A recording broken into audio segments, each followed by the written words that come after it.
everyone. I think we will begin, and I'm sure there's more of you I know coming in, but thank you very much indeed for joining us. It's wonderful to see so many of you doing so, choosing to spend your evening with us, or of course, as I always say, it might be the morning or the afternoon or the middle of the night, and I have no doubt there will be people signing in from all over the globe at whatever hour it is for this particular event. And I'm delighted to welcome you all on behalf of the How To Academy. This is a very special event, the chance to hear from someone for whom I think certainly words like legend and hero, icon are not an exaggeration, and they really, in fact, in many ways don't even suffice. It's a great honor to have her with us and to be able to hear her message at a time when we really do need it. Perhaps we always need it as humans, but after the past year or so, as the pandemic has of course swept over the globe, and every day we face up to the more precarious situation we've created on our planet, it's sometimes quite hard to have faith in a brighter future. So there's barely a better tonic than the book, here it is, which has inspired our event this evening. It's The Book of Hope, a survival guide for an endangered planet. And there's certainly no better guide too in our exploration of hope than our guest. And she's someone who certainly embodies what she calls one of her main reasons for hope, the indomitable human spirit. So we'll hear more about what the indomitable human spirit means, and also someone whose story and stories have been a source of inspiration for millions across the world. And I'm sure all of you will know this. It's quite hard to know where to begin in introducing her, but you haven't come to hear from me, you've come to hear from her, and she certainly is going to tell her story better than I can. So I will try to keep her introduction brief. She's a world-renowned ethologist and conservationist, the founder of the Jane Goodall Institute, a UN Messenger of Peace, and her journey, as we will hear, has taken her from an upbringing in the UK to the remote forests of Gombe in what is now Tanzania, where she lived, of course, among wild chimpanzees and gave the world a very new insight into their lives and perhaps more importantly into their minds. And then she was taken to the lecture halls of Cambridge, to Stanford, and after 60 years of groundbreaking research, is really one of our most recognized living scientists in the world. There's so much more to say, but as I said, I'm going to leave it to her. So Jane Goodall, thank you very much indeed for joining us. Well, thank you for inviting me, and all those things you said about me. I mean, I just sit here and think, oh, well, I'm just me. Well, just you is quite an impressive list of things, as we will hear. And I think you're joining us just to sort of establish where you are in the house that you grew up in. And Yeah. I know this last year has been particularly strange for someone who, if I'm right in thinking, travels the world 300 days of the year and has not really spent since 1986 more than 3 weeks in one place. That's exactly right. And then since the lockdowns began, since COVID-19 hit us, I've been here. It's the longest I've been home since I left school. Fortunately, the house was kept up because my sister came to live here with her family, her daughter and her 2 grown grandsons. So I've been here with them since the pandemic began. And I know that you have, despite that, been busier than you've ever been. And the book, which is one of the many things that you've been sort of working on in this time, is based on conversations with Douglas Abrams, and it focuses largely on your reasons for hope, of course, but interwoven there is so much about your extraordinary life. So I wonder if we could begin there for people who don't know, and even for those who know a bit. Talking about being in your family home, do you think that the life you went on to lead was sort of on the cards from an early age? I know you loved stories of people who you've sort of now turned into. So Dr. Doolittle was one of them. Yes, Dr. Doolittle. And of course, when I was growing up, it was a long time ago, and there was no television. There were books. So I learned from, I was born loving animals, and I was born into an amazing family of people. And so I learned from being outside in nature, and I learned from books.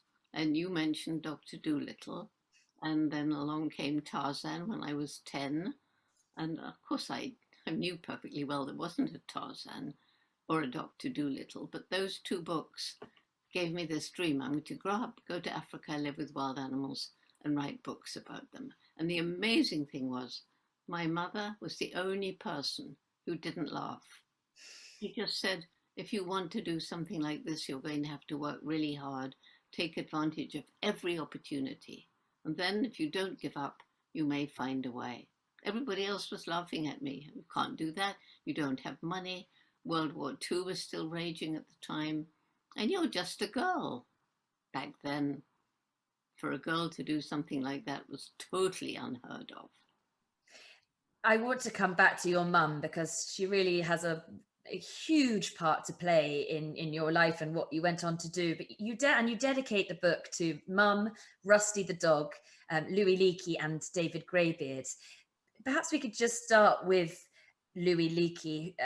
You say was a true giant of a man, and he essentially bestowed on you this experience, which, as you say, was not the usual thing to bestow upon a young woman. But he had this wise notion that you might do better than scientists, and I wonder if you could explain why.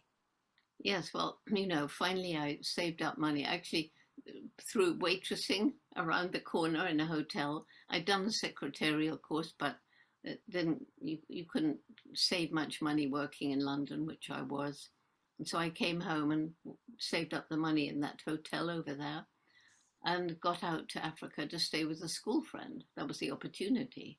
And that's where I met Louis Leakey, famous paleontologist, anthropologist. And somebody said, Jane, if you're interested in animals, you should meet Louis. So I went to meet him. He was curator of the Natural History Museum. And he took me all around and asked me many, many questions. I think he was really impressed that I knew so much about African animals as well. There wasn't much to learn in those days. And so that led to him offering me this extraordinary opportunity to go and learn about not just any animal, but the one most like us. At that time, ethology, the study of behavior in animals, was just beginning.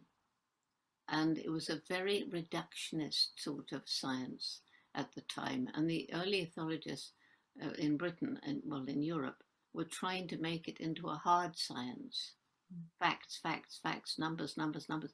Ethology cannot be a hard science. And Leakey felt that as I hadn't been to university, I hadn't learned this, that maybe my mind was uncluttered by that reductionist way of thinking. He also felt women might have more patience. And so I got this amazing, incredible opportunity. There's a wonderful, and sorry, Lewis, I was calling him Louis. I went European.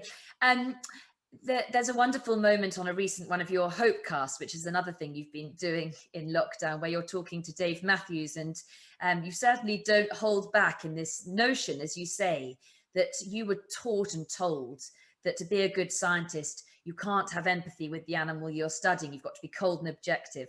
And you say that is rubbish. In fact, you use a word I'm not even sure I could say on this Zoom meeting. But I mean, you felt that was just a very, very misguided idea.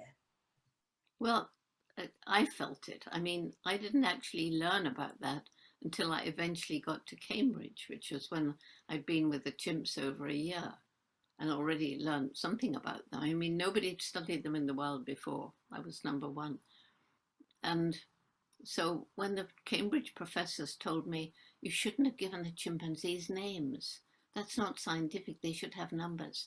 You can't talk about their personalities, their minds capable of decision making, and you certainly can't talk about their emotions because those are unique to us.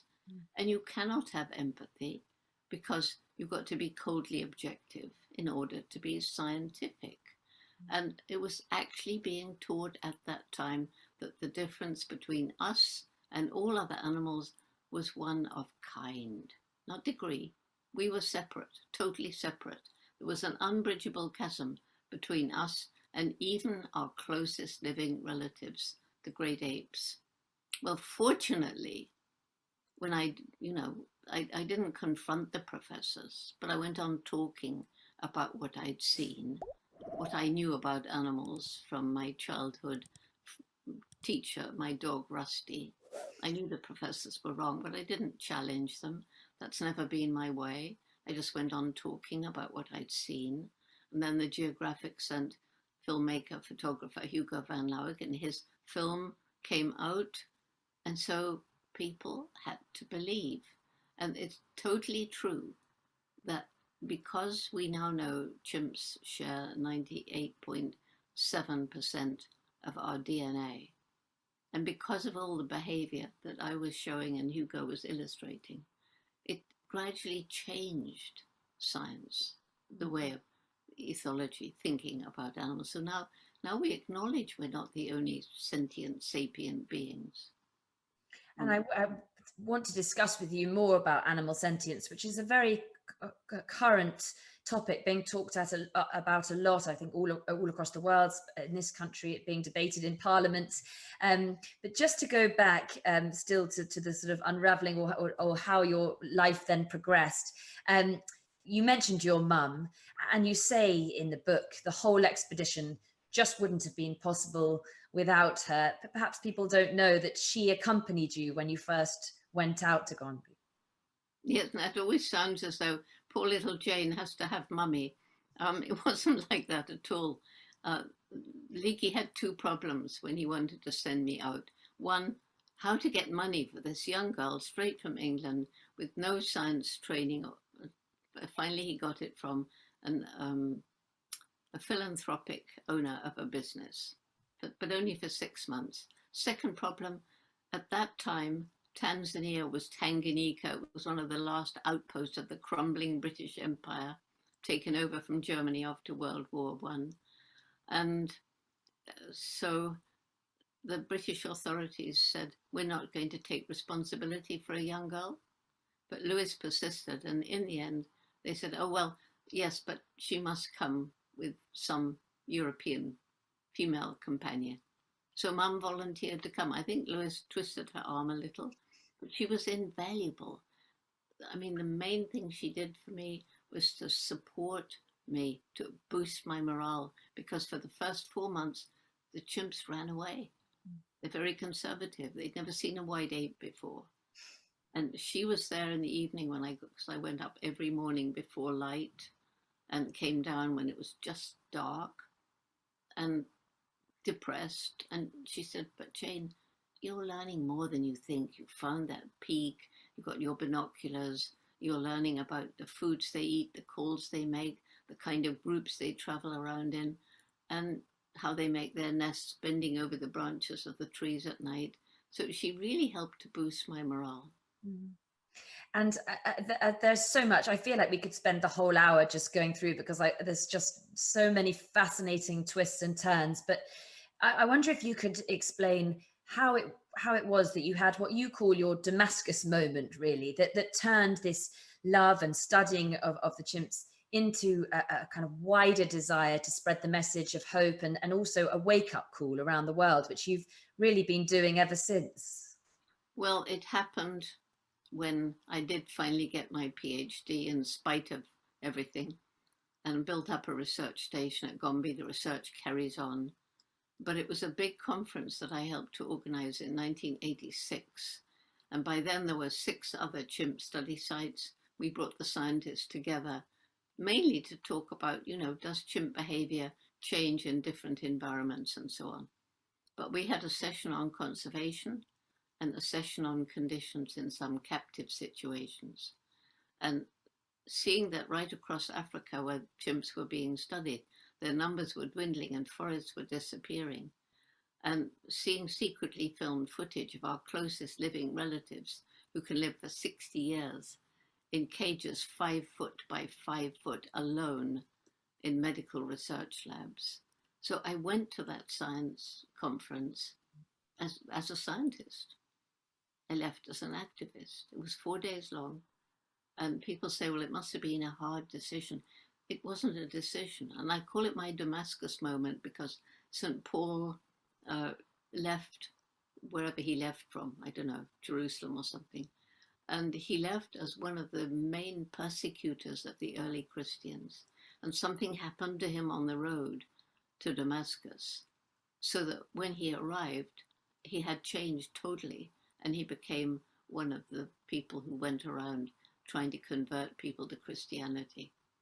So it just happened. I just knew I had to do something to try and help, but I didn't know what to do. I mean, you've been giving talks to thousands and thousands of people ever since you said at the start, without a moment's break, just around the world.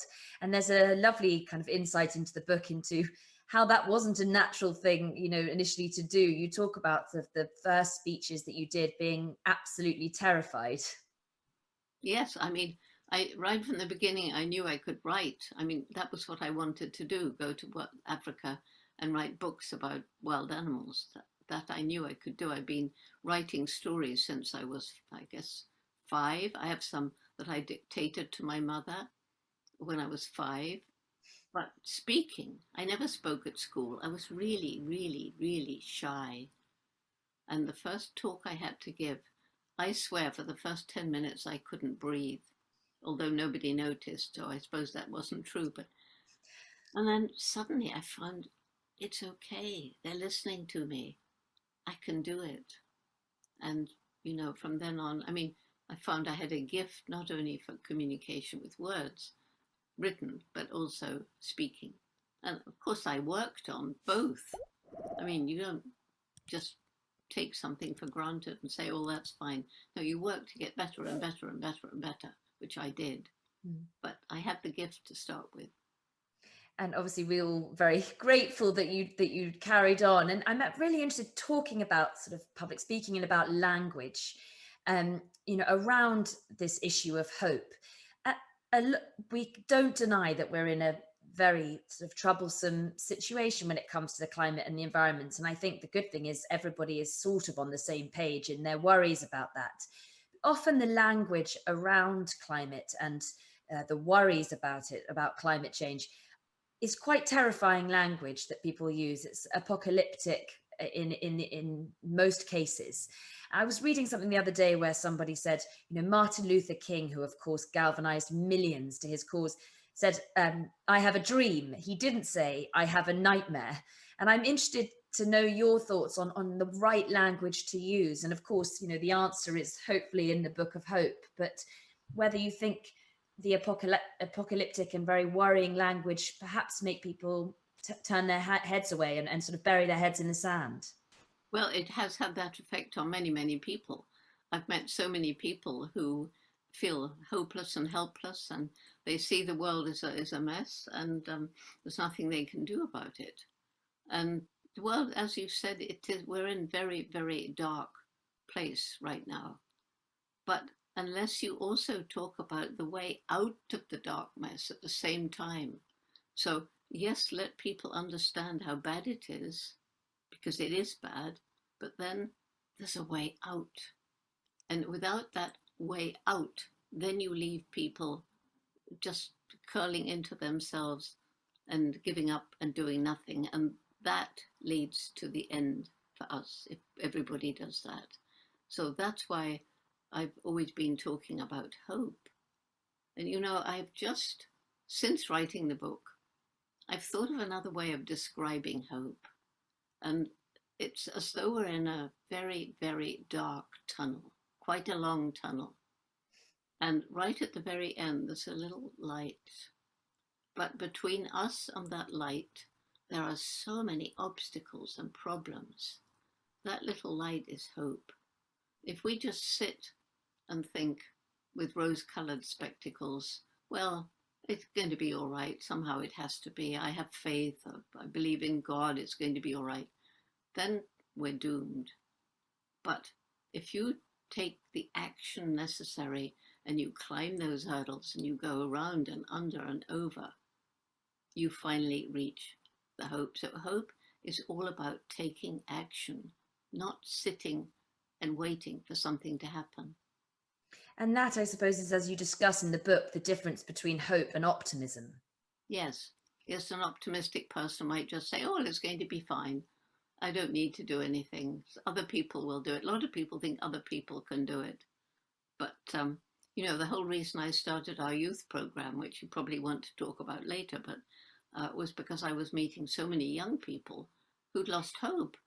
and said, well, we feel like this because you've compromised our future and there's nothing we can do about it. Well, if our young people lose hope, sink into apathy and do nothing, we're doomed, aren't we?